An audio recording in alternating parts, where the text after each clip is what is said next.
1971-এর মহান মুক্তিযুদ্ধের পর 72 থেকে 75 বাংলাদেশে যেই পরিমাণ মব সন্ত্রাস হয়েছে, যেই পরিমাণ কেওয়াস হয়েছে, ইতিহাসে তা আর হয় নাই। তার সাথে জড়িত ছিল কারা? এই যে মুজিব বাহিনীর গুন্ডারা। আমার বাবা, আমার মা বলেছে মুক্তিযুদ্ধের পরে যে অস্ত্রগুলো জমা দেয়া হয় নাই, সেই জমা না দেয়া অস্ত্র থেকে প্রত্যেকটা বাড়িতে বাড়িতে ছিনতাই, রাহাজানি। আমার মায়ের আজকে এই কথাটা বলি, আমার মা বলতেছেন আমার নানা একজন সম্ভ্রান্ত আলেম, তিনি যেখানে থাকতেন মুক্তি বাহিনী এবং পাকিস্তান বাহিনী কেউই তাকে কখনো আক্রমণ করেন নাই তার সম্মানে। আমার মা খালারা বাসায় ছিলেন, তাকে পুরো এলাকাবাসী দেখে রেখেছে।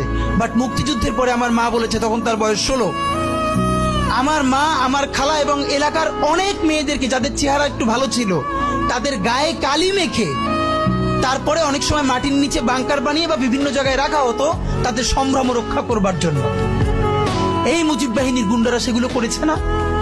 এমন কোন চিন্তা নেই। ব্যারিস্টার ফুয়াদ ভাই সেদিনকে বলেছেন তার বাবা সে অসংখ্য সালিশ করেছে তাদের এলাকায় যে এই গুন্ডাগুলো মুক্তিযুদ্ধের পর বিভিন্ন জায়গায় ছিনতাই করতো, তারপরে এলাকাবাসী আইনে গাছের সাথে বাইধে রাখতো, এরপর এলাকার মুরব্বীরা আবার সব উদ্ধার কইরা মানুষের কাছে কাছে দিয়ে আসতো।